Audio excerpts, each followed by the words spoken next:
Tehreek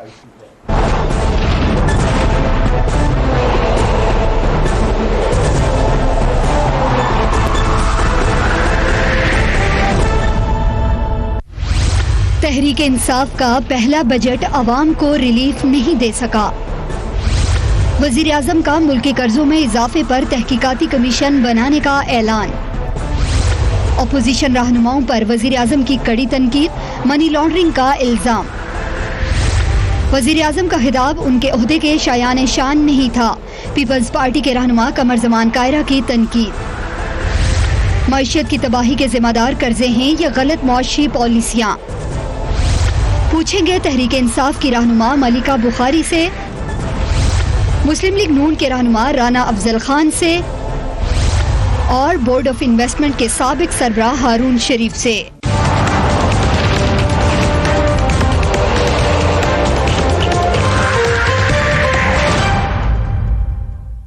And a very warm welcome to the show. इस वक्त पाकिस्तानी मईशत को जिस बुहरान का सामना है, हुकूमत इसका जिम्मेदार बल्कि तमाम की तमाम जिम्मेदारी पीपल्स पार्टी और मुस्लिम लीग नून को करार देती है।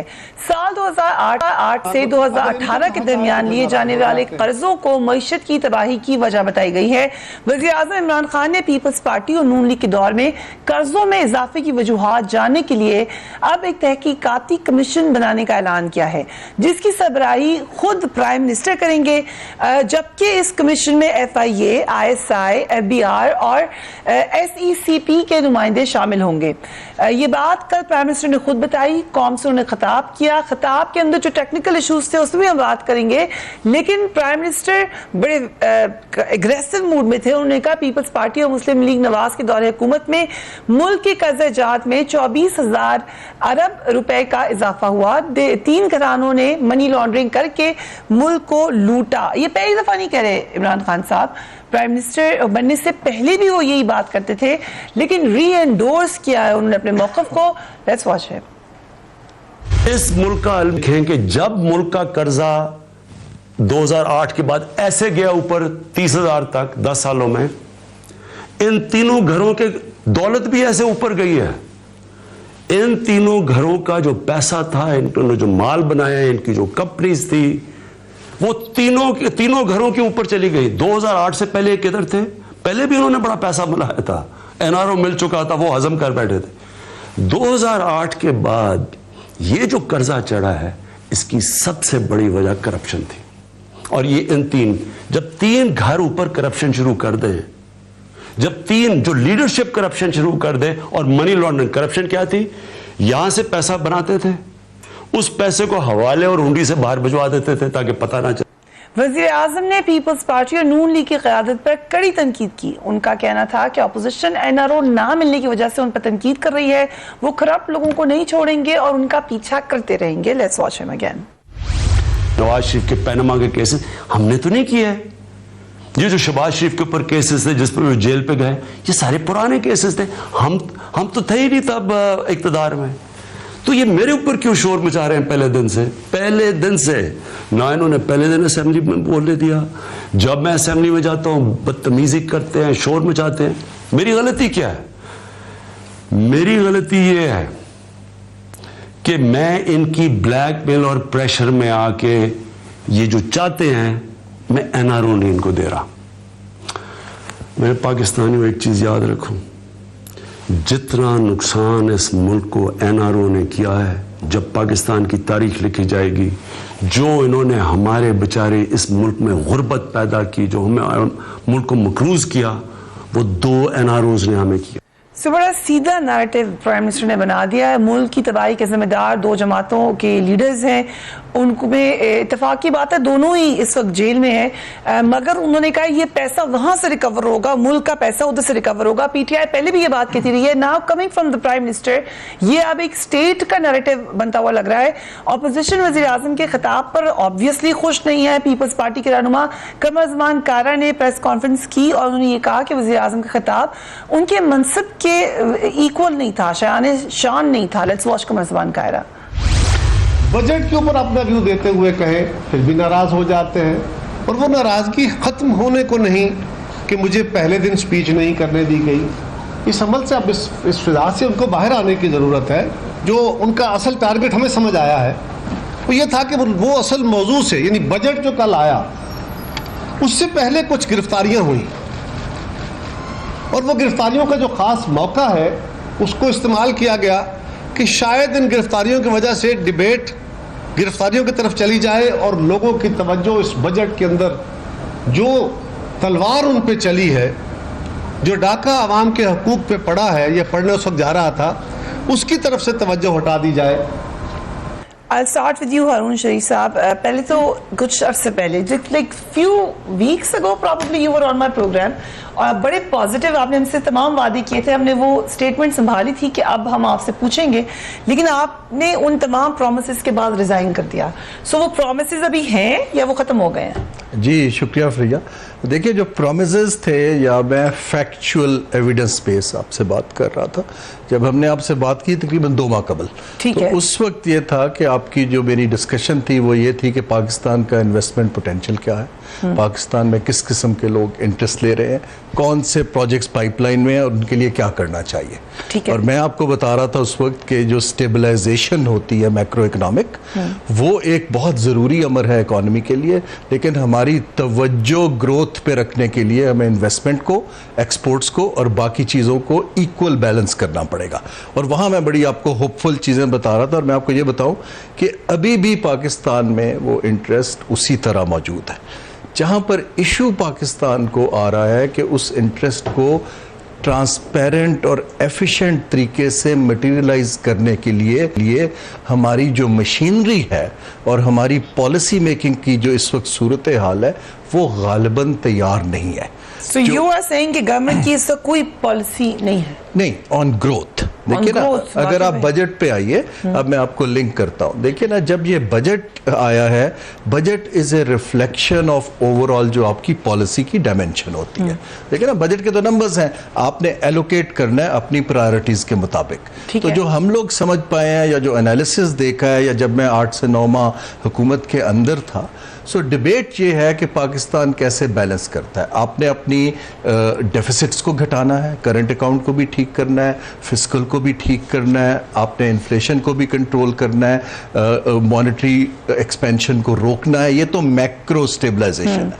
जो मेरी कंटेंशन थी और है और एडवाइस भी है कि ये जो चीज़ें हैं ये बहुत ज़रूरी हैं, लेकिन इन पैरेलल आपने जॉब भी क्रिएट करना है, आपने एक्सपोर्ट की बढ़ाने की तरफ भी जाना है, और पाकिस्तान ने साउथ एशिया के अंदर अगर कैचअप करना है बाकी इकोनॉमीज के साथ, देन हमें बड़ा क्लियर डायरेक्शन की जरूरत है। तो इस बजट में ये नहीं हो रहा था, जो मुझे ये नहीं हो रहा था। मेरे हिसाब से इन्वेस्टमेंट से तवज्जो हटकर स्टेबलाइजेशन पे चली गई थी सिर्फ। लेकिन श्रिंक भी तो हुई है इकोनॉमी, ये स्टेबलाइजेशन में श्रिंक होती है, इसी वजह से श्रिंक हो गई। राइट। सो बेसिकली अब अगर कमीशन पर आ जाएं, ये तहकीकाती कमीशन जो प्राइम मिनिस्टर ने अनाउंस किया है, इससे मसले हल होंगे पाकिस्तान की इकोनॉमी के? देखिए, इसमें इकोनॉमी का तो मुझे उससे कोई डायरेक्ट जो है कॉजल लिंक नहीं नजर आता। जी, कोशिश की है लिंक करने की। जो सीक्वेंसिंग है इस चीज की, मैं जो दोबारा से एम्फसाइज करना चाहूंगा, मैंने तकरीबन 16 ममालिक में पिछले 10-15 बरस में काम किया जी। अब बांग्लादेश जो है इस वक्त 7% ग्रोथ दिखा रहा है,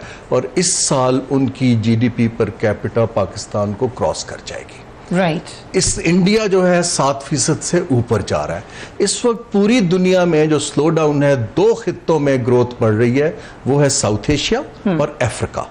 ठीक। साउथ एशिया में पाकिस्तान की ग्रोथ नीचे जानी शुरू हो गई है। राइट। मेरी कंटेंशन ये है इस वक्त कि हमें एक बैलेंस्ड पॉलिसी एनवायरनमेंट बनाना है कि ठीक है, अपने अपने घर का जो मैक्रो सिस्टम है, फिस्कल इम्बैलेंसेस, उनको ठीक करना है, साथ साथ अपनी प्रायोरिटीज रखनी है कि हमारा कंपैरेटिव एडवांटेज अगले 3 से 5 साल में कहाँ है। We need to pick winners and work on that, जैसे बाकी ममालिक काम कर रहे हैं।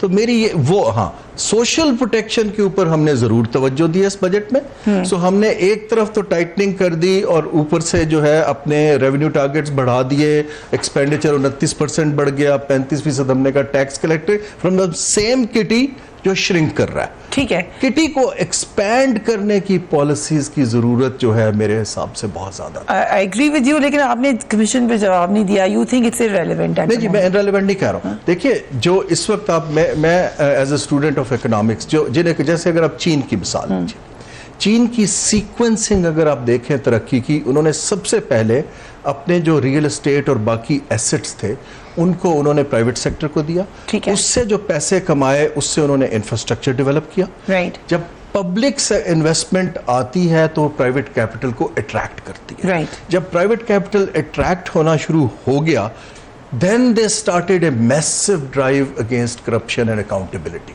मैं सिर्फ एक सीक्वेंस बता Okay, so the you sequence, need to I take get a that. balanced approach. Right, I'll come to you, Rana साहब। जो तहकीकाती कमीशन है 10 साल के लिए, प्राइम मिनिस्टर कह रहे हैं 24,000 अरब कर्ज की तहकीकात करेगा ये कमीशन, और ऑब्वियसली इशारा उनकी आपकी गवर्नमेंट की तरफ सबसे ज्यादा है क्योंकि कर्जे बहुत ज्यादा उसमें लिए गए।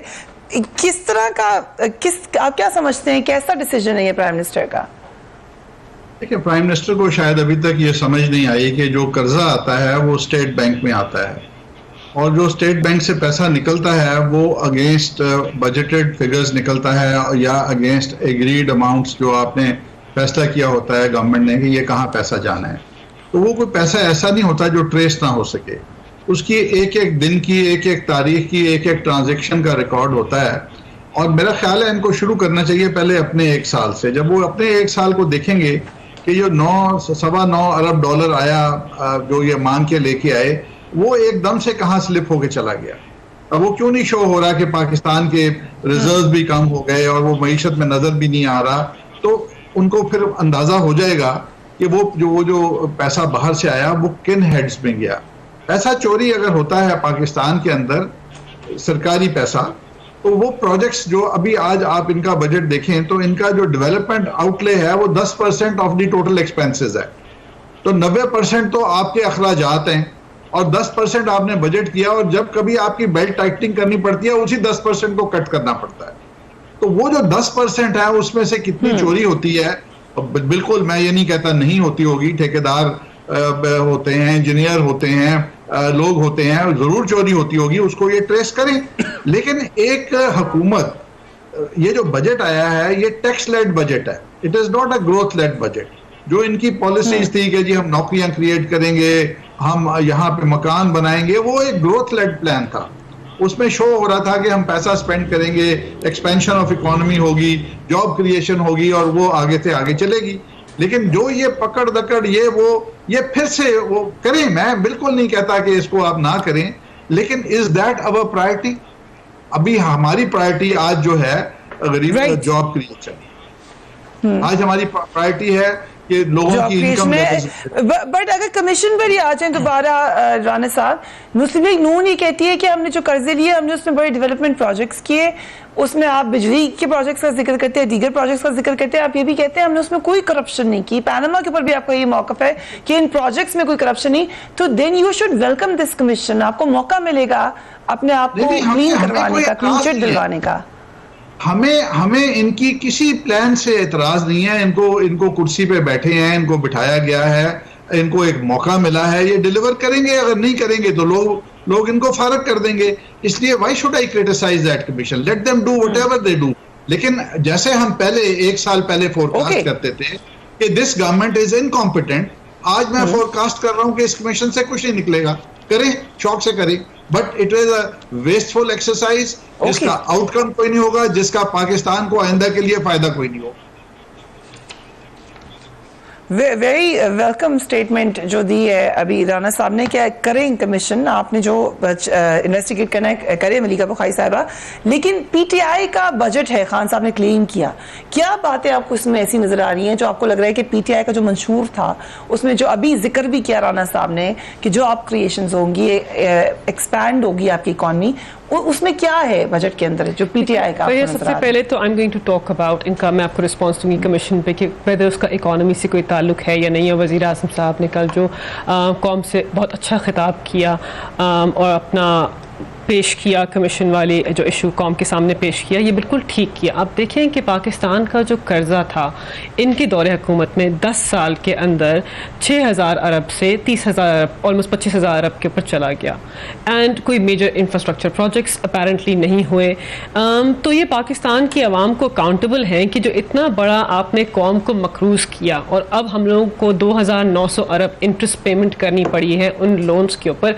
इसके लिए कौन, who is responsible for this? Because ये इकोनॉमिक मिस गवर्नेंस की एक बहुत बड़ी अलामत है और ये एज पब्लिक ऑफिस होल्डर्स कौम को जवाबदेह हैं अपने इस अमल के ऊपर। पहली बात तो ये आई थिंक एक बड़ी वेलकम ट्रेडिशन वज़ीर आज़म पाकिस्तान ने सेट की है, क्योंकि पब्लिक ऑफिस होल्डर्स किसी भी महज़ब डेमोक्रेसी में अवामी नुमाइंदे अवाम को accountable होते हैं। पहली बात तो ये 5 साल मुशर्रफ साहब के और 1 साल आपका भी। देखिए, अगर पाकिस्तान तहरीक इंसाफ अपने 5 साल के दौरे हुकूमत के अंदर इकोनॉमिक मिस गवर्नेंस करेगी तो वो भी कौम को अकाउंटेबल होगी। मैं ये नहीं कह रही कि हम अबव द लॉ हैं, हम तो कह रहे हैं हमारा क्या मंशूर था कि अकाउंटेबिलिटी होनी चाहिए, कानून सबके लिए बराबर है और जो लॉ है it should be applicable on everybody. तो हम अपने मंशूर के मुताबिक के इकदाम उठा रहे हैं। वज़ीर आज़म पाकिस्तान और पाकिस्तान तहरीक इंसाफ पिछले 23 साल से ये बात कर रहे हैं कि इन दोनों, पाकिस्तान पीपल्स पार्टी और पाकिस्तान मुस्लिम लीग नवाज, दोनों पार्टीज ने मिलकर पाकिस्तान को बर्बाद किया है। इनकी करप्शन ने पाकिस्तान को बर्बाद किया है, इनकी इकोनॉमिक कमीशन से देखिए बिल्कुल क्योंकि इस कमीशन एक हमारा मंशूर ये है कि एक ट्रांसपेरेंट तरीके से इंक्वायरी की जाए कि ये सारा कर्जा कैसे एक्यूमुलेट हुआ, कोई इंफ्रास्ट्रक्चर मेजर प्रोजेक्ट्स मंजर आम पर आए, कोई किकबैक्स लिए गए, करप्शन हुई, ये सब आवाम के सामने पेश करना ज़रूरी है। बिकॉज ये कंप्लीट डिनाइल में है। ये पहले तो करप्शन करते हैं, एक तो इनका करप्शन का स्टाइल भी बहुत इंटरेस्टिंग है। यहाँ से हवाला हुंडी करके पैसे बाहर भेजते हैं, उनको टीटी से यहाँ लेके आते हैं। 26 मिलियन का जो है हमजा शहबाज शरीफ पे केस है, नवाज शरीफ साहब इस वक्त ना आए हैं, कोट लखपत जेल में अपना केस अपनी जेल टर्म काट रहे हैं। जरदारी साहब का जो फेक अकाउंट्स का केस है, it's the biggest case of money laundering and misuse of public office. तो ये सब जो आवाम के साथ हुआ है, इसके लिए ये सारी पोलिटिकल पार्टीज के हेड्स और इनके मेंबर्स आवाम को अकाउंटेबल है। We will not let them go scot free. हम इनको अकाउंटेबल होल्ड करेंगे और ये हमें करना चाहिए। Still want to do more, right? Because बिल्कुल ये सारा जो कर्जा एक्यूमुलेट हुआ, इसकी वजह से इकोनॉमिक मिस गवर्नेंस हुई है। हमें एक ऑस्टेरिटी का बजट देना पड़ा, हमें फिस्कल डेफिसिट को कंट्रोल करने के लिए बजट के अंदर मेजर्स लेने पड़े, एक्सटर्नल डेफिसिट को कम करना पड़ा, हमें बहुत बारीकी से अपने बजट को सेट करना पड़ा। इसके लिए हम रिस्पॉन्सिबल नहीं है, इसके लिए ये रिस्पॉन्सिबल है। मुझे ब्रेक पे जाना है और ब्रेक के बाद इस बजट की, जो कि टैक्स बजट इसको कह रहे हैं लोग, क्या क्या असरात होंगे, we will talk about it right after break.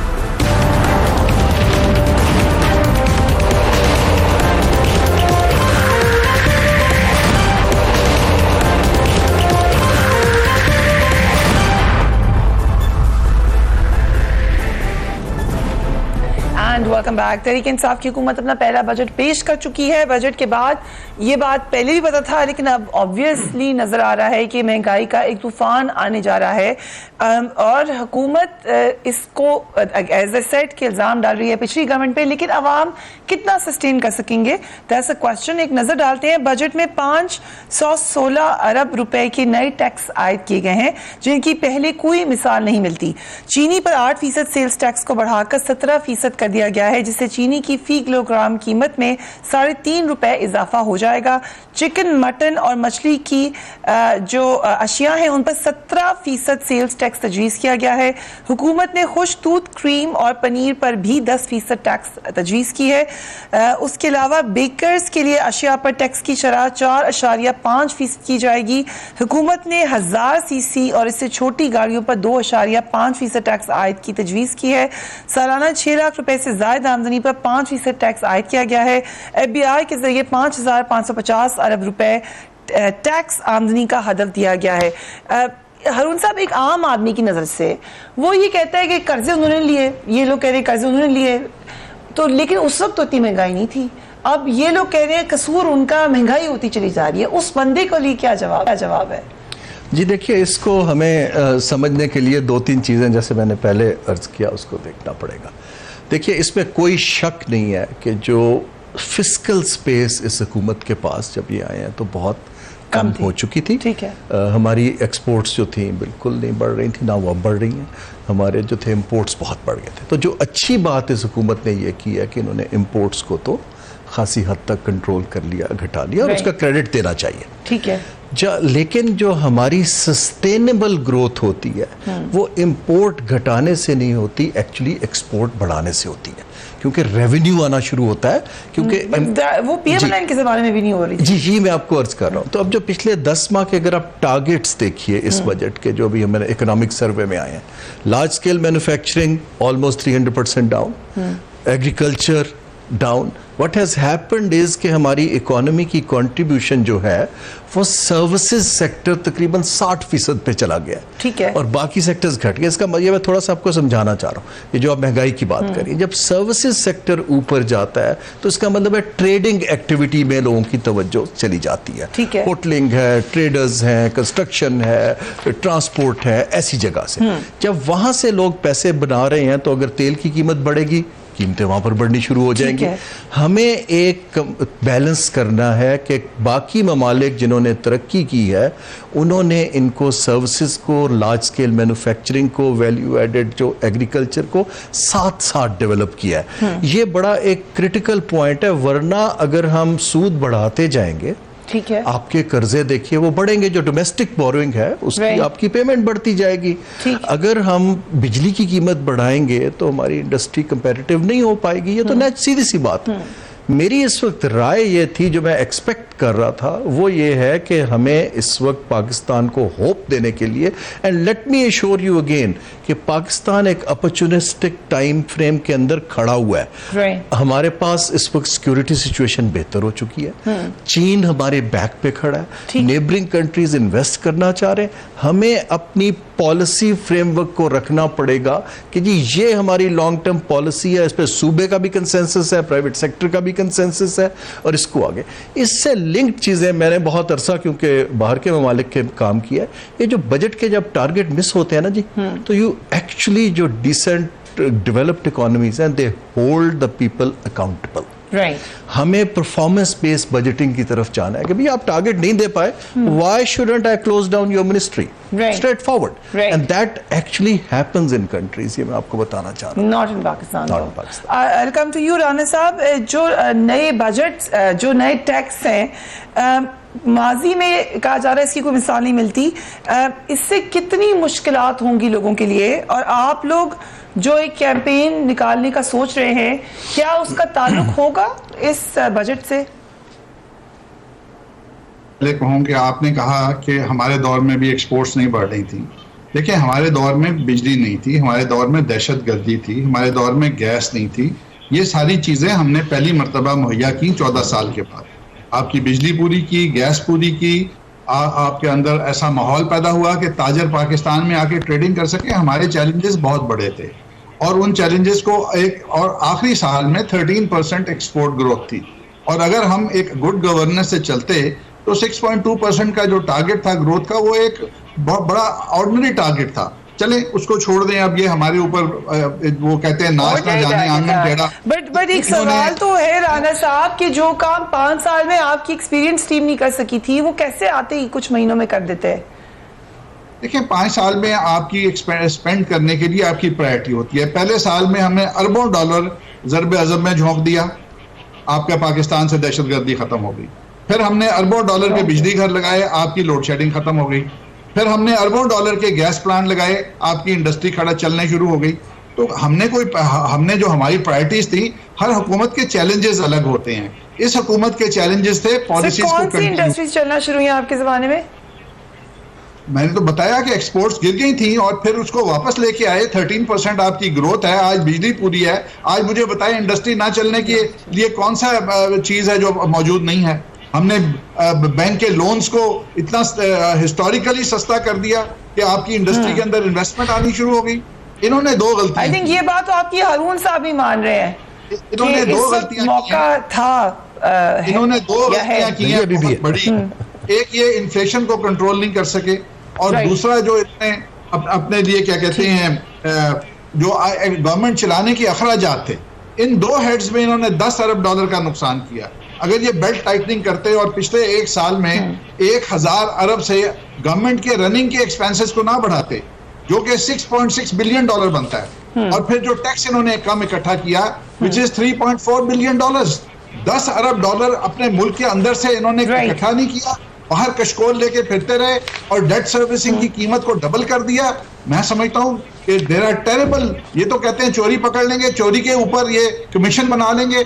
ये तो 5 साल से, ये 6 साल हो गए इनकी बातें सुनते। मुझे आज ये मोहतरमा फिगर दें कि कमीशन से कितने पैसे लेके आएंगे, और वो जो $10 अरब की हम लोग मनी लॉन्ड्रिंग करते थे, जिसके ऊपर ये कंटेनर पे खड़े होके अजाने देता था, आज बताए वो $10 अरब की मनी लॉन्ड्रिंग ये लोग कर रहे हैं कि नहीं कर रहे? Where is that $10 billion? They are bunch of liars, झूठ बोलते हैं। Right, okay. एक तो उनका सवाल है, उन्होंने कहा कि बताएं वो आप कैसे $1 बिलियन देंगे। वैसे ये सिर्फ राना साहब नहीं कह रहे, ये अक्सर लोगों का ख्याल है कि it will be difficult to recover money. I hope कि आप लोगों को मेरे सामने तो ये बात बताते रहे जर्नलिस्ट जब वो बुलाते हैं मीटिंग के लिए कि this seems quite optimistic, but secondly जो टैक्स का भी वसूलियों का हदफ है वो पूरा कर लेंगे आप? देखिए फरिया, पहली बात जहाँ तक कि जिस तरह की लैंग्वेज उन्होंने यूज़ की, लायर्स और ये सब कहना, I am not going to go to that level. ये बड़े सीनियर सियासतदान है, you should know better than that. Anyway, the point is कि जहां तक बात है, इस बात का तयन होना चाहिए, इस बात का तयन होना चाहिए कि ये अवाम का पैसा ज़ाया हुआ या नहीं हुआ, बिकॉज इस वक्त पाकिस्तान जहाँ पे खड़ी है, हम जिस दहलीज पे खड़े हुए हैं, जो इकोनॉमिक मिस गवर्नेंस के ऊपर हम खड़े हुए हैं, उसका तयन होना चाहिए कि किसने ये किया, and they need to be accountable to the people of Pakistan. ये जो भी कहते रहे, ये चीखते रहे, ये इस पे ऑब्जेक्ट करते रहे, द फैक्ट दैट इनके पार्टी के लीडर इस वक्त जेल टर्म काट रहे हैं is testament to the fact कि इनकी पार्टी के लीडर करप्ट थे, इन्होंने करप्शन की, इन्होंने मिस गवर्नेंस की और पाकिस्तान की आवाम के साथ बहुत गलत किया। पहले तो टेस्टमेंट ये है कि वो जेल के अंदर।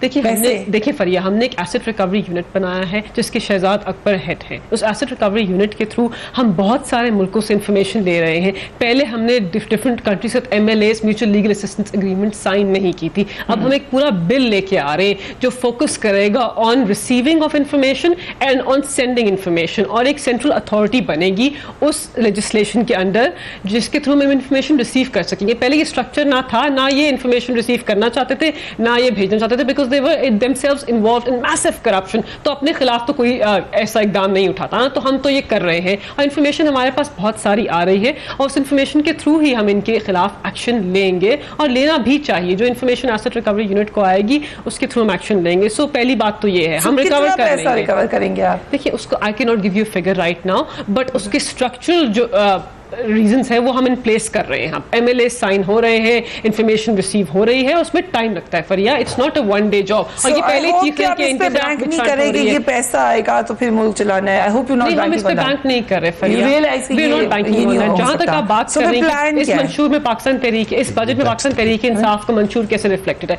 देखिए फरिया, हमारी पहली तरजीह ये थी कि हम एक ऑस्टेरिटी का बजट ऑब्वियसली प्रेजेंट होगा। हुकूमत ने अपने भी बजट, स्पेंडिंग बजट के अंदर एक कट किया, एक आज एक रिसर्च आई हुई है कि आपके प्राइम मिनिस्टर हाउस और प्रेसिडेंट हाउस का तो खर्चा बढ़ गया है। हमने उसको रिजेक्ट किया, हमने वो मिस रिपोर्टिंग है, हमने उस पर एक स्टेटमेंट इशू की है कि ये गलत न्यूज़ पब्लिश हुई। हमने उसको हमारी minister special assistant to the prime minister information उस आर्टिकल को रिजेक्ट किया। पहली बात तो ये। दूसरी बात ये, प्राइम मिनिस्टर तो प्राइम मिनिस्टर हाउस में रहते ही नहीं है। लेकिन पहली दफा पाकिस्तान का वजीर आजम अपने घर में रहता है, जो उनकी तनख्वाह उनको मिलती है उस पर उनका खर्चा पूरा नहीं होता, and you know he uses his own funds, तो वो आवाम का पैसा तो खर्च कर ही नहीं रहे on his own personal spending. तो ये एक बड़ा एक landmark I think example set कर रहे हैं। इनके जो पार्टी के लीडर थे, इनके बेटे, इनके पार्टी के लीडर के जो बेटे हैं, उन्होंने जो कंपनीज लंदन में ओन करते थे, जो कंपनी लंदन में ओन करते थे उसकी वर्थ बिलियंस ऑफ पाउंड्स थी, फिर भी उन्होंने अपने इलाज के खर्चे के पैसे पाकिस्तानी अवाम से लिए। सो हम तो वो प्रेसिडेंट सेट करते नहीं। पहली बात तो ये। जहां तक पाकिस्तान तहरीक इंसाफ के मंशूर की अक्कासी बजट कैसे करता है, हमारी प्रायोरिटी है protection of the most vulnerable people. तो हमने इस बजट के अंदर इंश्योर किया है कि पाकिस्तान की अवाम का वो तबका जो बिल्कुल गुर्बत की लकीर पे रहता है या उससे नीचे रहता है वो इससे इफेक्ट ना हो। हमारा जो एहसास का प्रोग्राम है जिसके अंदर बिस्प आता है, जिसके अंदर और बहुत से widows, orphans, disabled people, vulnerable औरतें, ये सब कवर होते हैं, उसको हमने डबल किया है, 191 बिलियन पे उसको लेके गए। फिर वो लोग जो 75% ऑफ पाकिस्तान पॉपुलेशन है जो 300 यूनिट से कम यूज़ करते हैं इलेक्ट्रिसिटी के ऊपर, उनके लिए भी हमने 216 बिलियन को हमने सेपरेटली रखा है ताकि उनको प्रोटेक्शन मिले। तो ये दो बहुत इंपॉर्टेंट चीज़ है। उसके अलावा हमने जो जॉब क्रिएशन है यूथ के लिए उसके ऊपर फोकस किया है। आपको पता है कि वज़ीर आज़म ने 50 लाख घरों का जो ऐलान किया था वो अपने फर्स्ट फेज में अब जा चुका है। हमने कुछ जगह पे ज़मीन एक्वायर कर ली है एंड उसके थ्रू 28 इंडस्ट्रीज इम्पैक्ट होंगी उस पाकिस्तान वज़ीर आज़म के हाउसिंग प्रोग्राम की। तो पहली बात उसके अलावा हमने यूथ के लोन्स के लिए just the last thing, youth के लोन्स के लिए 100 अरब को हमने एलोकेट किया है और ये सारे पाकिस्तान तहरीक इंसाफ की प्रायोरिटीज है। ठीक है, I'll take your comment Rana साहब से भी और आपसे भी कि ये इतना ऑप्टिमिस्टिक है जितना कि मलिका बता रही हैं। We'll take a break। उसके बाद प्राइम मिनिस्टर के खिताब पर जो टेक्निकल ग्लिच हुआ उस पर भी बात करेंगे राइट आफ्टर ब्रेक।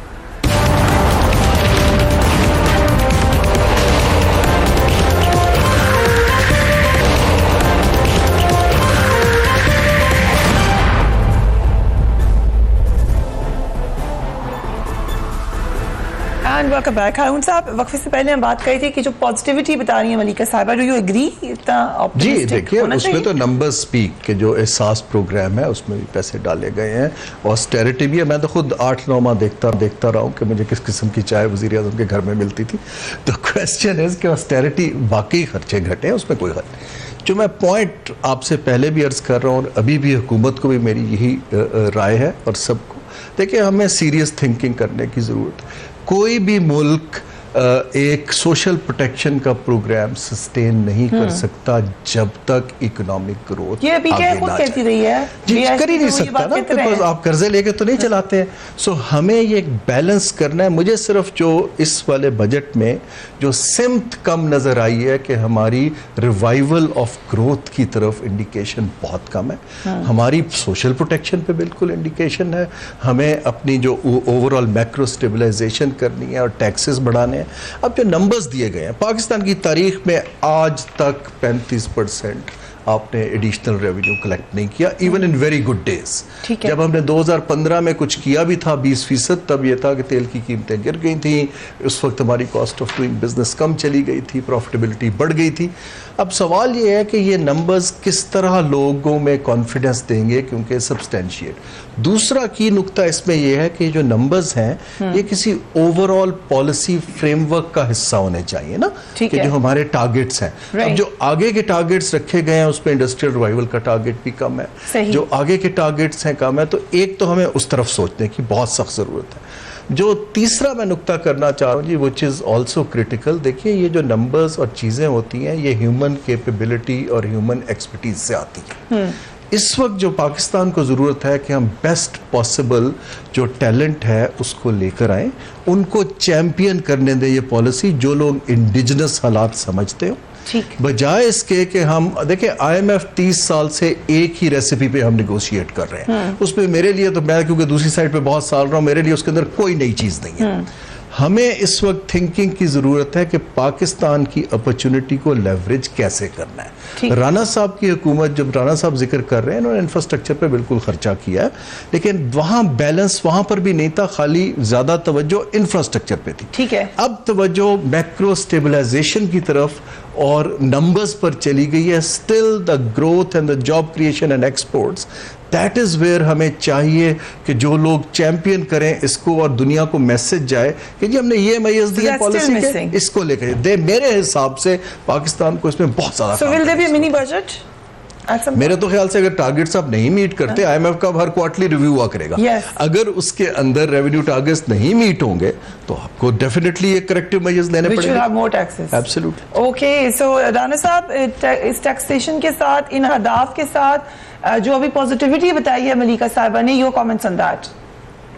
देखिए, हारून साहब ने बड़ी अच्छी बातें की। ही इज़ एन इकोनॉमिस्ट और वो बड़ी पोलाइट टर्म में बात करते हैं और होना भी ऐसे चाहिए। He is not a politician. Politician बात करता है अवाम की, कि अवाम को समझ आए कि उनके साथ क्या हो रहा है। आवाम को ये जो मैडम ने एक वर्बोसिटी, एक जिसको आप क्या कहना चाहिए, स्टोरीबाजी कि हम ये कर देंगे, हम वो कर देंगे, आवाम देखते हैं कि आपने पहले क्या किया और अब आप क्या करेंगे, उनको ये बड़ी समझ आ जाती है। पहले इन्होंने ये किया कि एग्रीकल्चर जो 3.8 पे ग्रो कर रहा था, और 3.8 को ब्रेक डाउन करके आपको हारून साहब अगर फिगर्स बताएंगे तो कितने अरब डॉलर बनते हैं, वो आप हैरान रह जाएंगी। आपकी इंडस्ट्री जो लार्ज स्केल मैन्युफैक्चरिंग है वो 10% से गिरी है। इनका हमने बाजू पकड़ा हुआ था कि आप ये काम ना करें, इनको हमने पीटीआई को हमने ब्रेक लगाई हुई थी, क्यों नहीं इन्होंने परफॉर्म किया। अब ये कहते हैं कि ज़राअत जो कम हुई है वो भी हमारी वजह से हुई है, इंडस्ट्री जो बंद हो रही है वो भी हमारी वजह से बंद हो रही है, और पाकिस्तान का हर शोबा जो बंद हो रहा है। तो ये जो एक स्टोरीबाजी है कि अब भी इन्होंने जितनी बातें की वो स्टोरीबाजी थी, हम ये करेंगे, हमने ये कर दिया, हमने वो कर दिया, हम ये कर देंगे। आप ये बिल्कुल मैं एग्री करता हूं हारून साहब से कि 36% का जो टैक्स टारगेट इन्होंने दिया है वो भी एक स्टोरी है, वो आवाम को लॉलीपॉप दिया है। और आगे आगे इन्होंने अभी तक एग्रीकल्चर पॉलिसी नहीं दी, कुछ काम किया इन्होंने कि अगर इंडस्ट्री 10% माइनस हो गई है तो उसको हमने कैसे वापस लेके आना है, व्हाट हैव दे डन, कोई एक पॉलिसी आई है? और सिर्फ इनकी एक पॉलिसी है, ऑपोजिशन को चोर बना दो, ऑपोजिशन के ऊपर मलबा डाल दो। अवाम इतने बेवकूफ नहीं है कि वो मलबा आप 5 साल ऑपोजिशन पर डालेंगे और ऑपोजिशन आपको कहेगी कि आप बड़े खूबसूरत हैं, आपकी जरूरत है। ऐसे नहीं होता, ये मुल्क ऐसे नहीं चलेगा। यू विल हैव, ये जो रिफॉर्म्स है ना जी, ये पहले 2 बरस में की जाती है, पॉलिसी डायरेक्शन, ये बहुत जरूरी है और अभी टाइम है।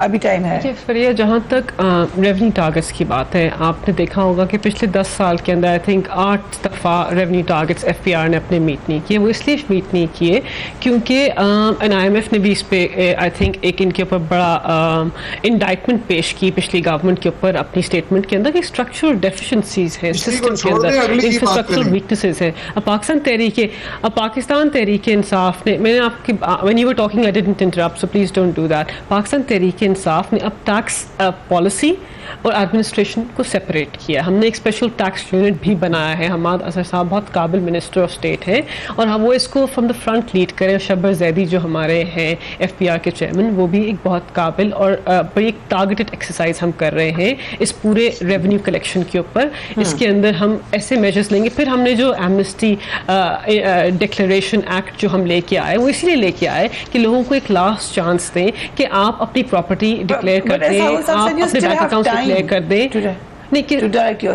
तो हम कर रहे हैं, हम तो चेंजेस लेके आ रहे हैं, स्ट्रक्चरल चेंजेस लेके आएंगे और चेंजेस के आने के बाद हम अपनी टैक्स कलेक्शन जो है उसको हम इंक्रीज करेंगे। हमारी कमिटमेंट है पाकिस्तान की आवाम के साथ, तो हमारा ये बिलीफ है कि ये एक चैलेंज विल क्रिएट आपकी इन तमाम। देखिए ये इकोनॉमिक वेंटिलेटर पे छोड़ के गए थे, हम उसको स्टेबलाइज कर रहे हैं, उसके बाद हम ग्रोथ भी अचीव करेंगे। स्टेबलाइजेशन के बगैर ग्रोथ नहीं आएगी। जहाँ तक ये बात करें हमने क्या किया, जो सनती बजट में नजर आएगी, जो सनती शोबा है हमारा, उसके अंदर हमने 40 अरब जो है हमने रखे हैं और बिजली और गैस के लिए। उसके अलावा एक long term trade financing government करेगी। फिर जो ज़राई हमारा शोबा है उसके अंदर 280 अरब का एक पैकेज हमने 5 साल का दिया है। ऑल्दो एक वो डिवॉल्व सब्जेक्ट है, तो उसके ऊपर पानी के अंदर जो हमने इश्यूज रिजॉल्व करने एग्रीकल्चर के अंदर उसके ऊपर काम करेंगे। फिर सर्टेन एग्रीकल्चर प्रोडक्ट्स के उनकी ग्रोथ के लिए हम काम कर रहे हैं। I think you want to comment on that. I'll take your comment quickly क्योंकि कल जो वज़ीर आज़म ने कौम से एक नहायत अहम खिताब किया, PTV से वो नशर हुआ। इस खिताब में बहुत सी तकनीकी मिसाइल सामने आए। कई बार वज़ीर आज़म की आवाज़ बुलंद हुई, इस बंद हो गया बीच में, दोबारा उसको लगाया गया। सो अपोजिशन इस पर खुश नहीं है, उन्होंने बड़ी सख्त तनकीद की है और वो कह रहे हैं कि आप इससे क्या वजह हुई। अंदरूनी कहानी ये है कि आउटसोर्स शायद किया गया था ये इंटरव्यू एक निजी कंपनी को, क्योंकि कैमरास उनकी बेहतर क्वालिटी के थे और कहा गया कि अच्छी क्वालिटी, आप देख सकते हैं उस इंटरव्यू में बड़ी अच्छी आपको नज़र आएगी तस्वीर। सो उसके उन्होंने देने में देर कर दी, एक सोर्स हमें बता रहा है, जिसकी वजह से उसको QC एक टर्म होती है यानी क्वालिटी चेक, उसको करने का टाइम नहीं मिला क्योंकि उसको ऑन एयर जाना था 12 बजे से पहले, तो उसको बगैर देखे चला दिया गया शायद। और जब कन्वर्ट होती है file from higher quality to lower quality, क्योंकि ऑब्वियसली PTV के जो कैमराज हैं या उनका जो इक्विपमेंट है उसकी वो क्वालिटी नहीं थी जो उनकी आउटसोर्स्ड कंपनी की थी, जिसकी वजह से ये तमाम मामला हुआ जो कल हमने देखा। BBC ने कहा है कि वज़ीर-ए-आज़म की तकरीर एक निजी कंपनी से रिकॉर्ड करवाई गई थी जिसके पास HD कैमरे थे। इस दौरान PTV कैमरे को भी वहाँ तलब किया गया था। वज़ीर-ए-आज़म की तकरीर की रिकॉर्डिंग करने के बाद उसकी एडिटिंग करके कार्ड PTV कैमरे को दिया गया। वज़ीर-ए-आज़म की तकरीर चूँकि पहले से रिकॉर्ड हो चुकी थी, इसलिए तकनीकी वजूहात की बिना पर इमरान खान की तकरीर का वक्त तब्दील किया जाता रहा। सो मलिका साहिबा, व्हाट इज द स्टोरी और कोई अकाउंटेबल है इसके लिए?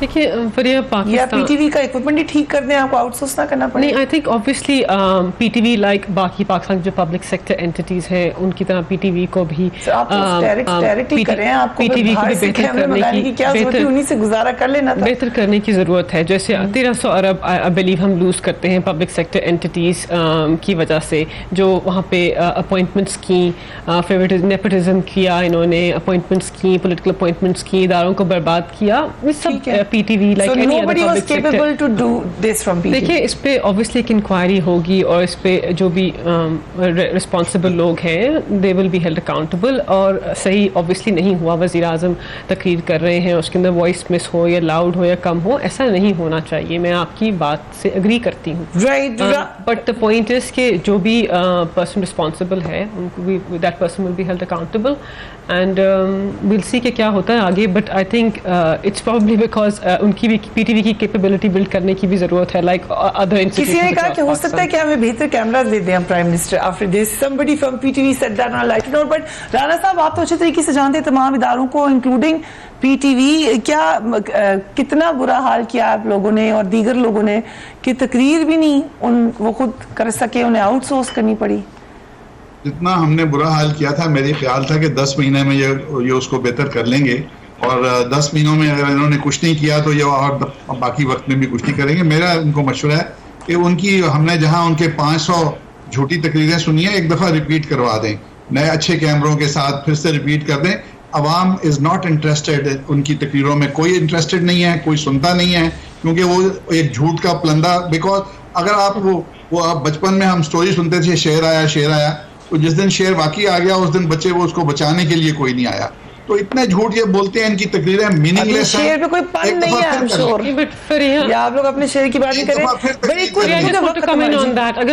अगर वज़ीर-ए-आज़म की तकरीरें कोई नहीं सुनता, अगर वो पाकिस्तान के लोग उनकी इस विजन को बाय नहीं करते, तो पाकिस्तान की आवाम ने इन्हें रिजेक्ट क्यों किया? पहले तो ये बताना, इनको रिजेक्ट किया, पार्टी सिस्टम के अंदर थर्ड पार्टी को लेके आए, तो ऑब्वियसली आपको अगर मुझे एक सवाल करने तो हमें ये रिफॉर्म का कोई एजेंडा है गवर्नमेंट का, इदारों का? PTV पाकिस्तान के अवाम के मैंडेट से हम सेलेक्ट होके आए हैं। जी, मैं बहुत क्विकली इस पे अर्ज करूँ। देखिए, जो इंस्टीट्यूशनल रिफॉर्म्स है उसकी सिमत जो है और उसको होते ही एक बहुत लॉन्ग टर्म प्रोसेस है। मेरी सिर्फ राय ये थी और है कि जिस मुल्क ने फास्ट ट्रैक रिफॉर्म्स की हैं उन्होंने अपनी पहले तो 3-4 ग्रोथ की तरजीहात को डिफाइन किया, ठीक है, एविडेंस की बेस पे। इसके बाद उन्होंने एग्जिस्टिंग ब्यूरोक्रेसी के सिस्टम से इंसुलेट करके उसके लिए एक स्पेशलिस्ट ग्रुप्स बना दिए कि जी आप 24/7 ये काम करेंगे। सही। अगर आप तरजीहात को उसी ब्यूरोक्रेसी को देंगे जो 25 और काम कर रहे होंगे और शायद अच्छे नहीं कर रहे होंगे, और ये 26वां दे देंगे, तो हम फिर कभी इसको अचीव नहीं कर। मैं आपको बेतहाशा ममालिक के नाम दे सकता हूं जिन्होंने स्पेशल डिलीवरी यूनिट्स बनाए, बेस्ट टैलेंट लाए, which inspires confidence. Okay, today you are both agreeing, which is, I think, not a very good sign. But sports was stagnant in their time, so clearly अपनी expertise use नहीं कर सकते. But we will wrap it up here. अपने घरों का ख्याल रखिए। अल्लाह हाफ़िज़।